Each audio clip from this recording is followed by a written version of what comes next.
तो वो मैं दूंगा, इसके बाद ही पेट वाली प्रसादी मिलेगी। उससे पहले तो मिलने वाली है नहीं। तो थोड़ा सा धैर्य रखे। अभी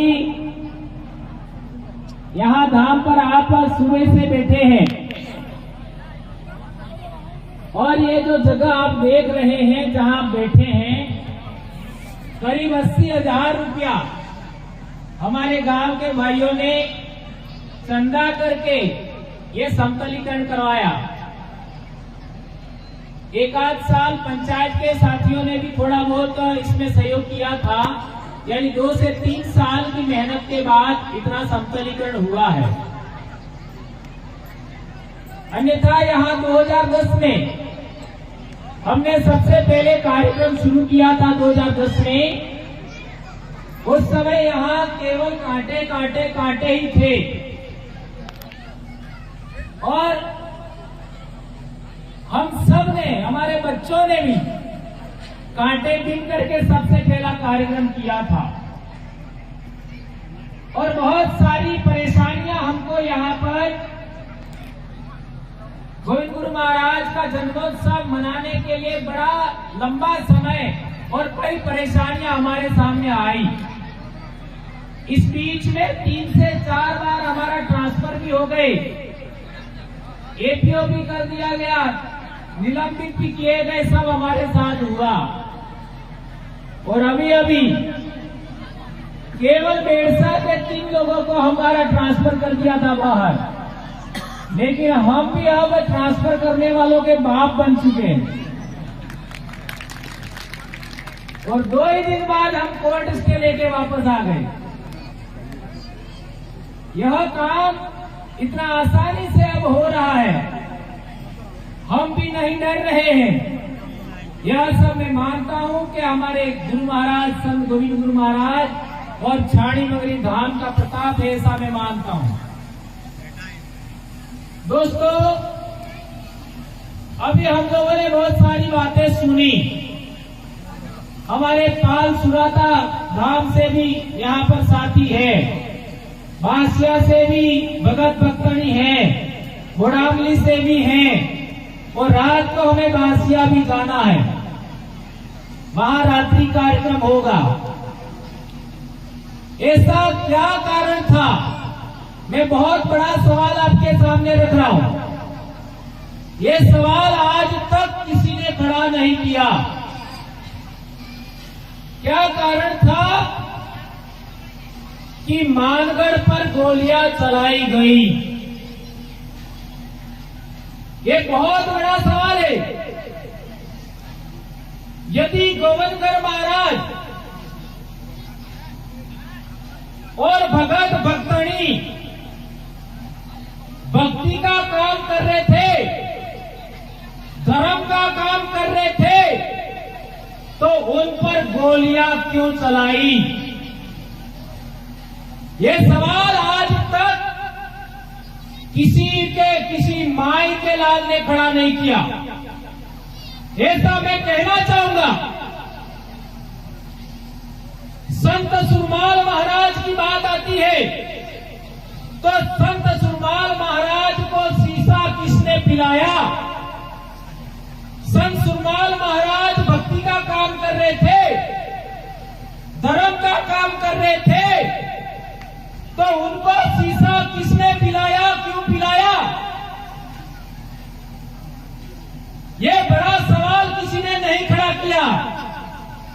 और बहुत कम समय हुआ है, राष्ट्रपाल का घटनाक्रम हुआ, नाना भाई खाट को बंदूक के कुंडे मारकर मार दिया गया, सेंगा भाई रोड को गाड़ी के पीछे बांधकर खींचा गया और काली बाई को गोली मारा गया। लेकिन आज तक किसी ने सवाल खड़ा नहीं किया कि वो गोली मारने वाला कौन था। ये तीनों सवाल केवल और केवल मेरे मुंह से आज तक निकले। किसी ने भी यह हिम्मत नहीं किया कि ये 3 सवालों के जवाब हमारे समाज को मिलना चाहिए। यदि गोविंद गुरु महाराज कोई गलत सभी लोग मानगढ़ क्यों जा रहे हैं? सभी लोग गोविंद गुरु के भक्तों का आदर सम्मान क्यों कर रहे हैं? क्यों कार्यक्रम कर रहे हैं? अब सवाल पैदा होता है कि राष्ट्रपाल का घटना हो तो भी वो लोग कहते हैं कि अंग्रेजों ने गोली मारा, जबकि अंग्रेज थे ही नहीं। काली बाई के जमाने में बहुत सारे लोग आज भी जिंदा हैं। मेरी मासी का विवाह वहीं कराया है, खाट परिवार में ही। मेरी बुआ का वहीं विवाह हुआ है, मेरे बाबा का भी वहीं विवाह हुआ है। और अभी भी मेरे बाबा जिंदा है। मेरे बाबा का जन्म 1936 का है और मेरी मासी का जो विवाह करवाया वो देश आजाद होने के आसपास ही कराया। पर आज तक किसी ने नहीं बताया। आदेश डूंगरपुर से निकला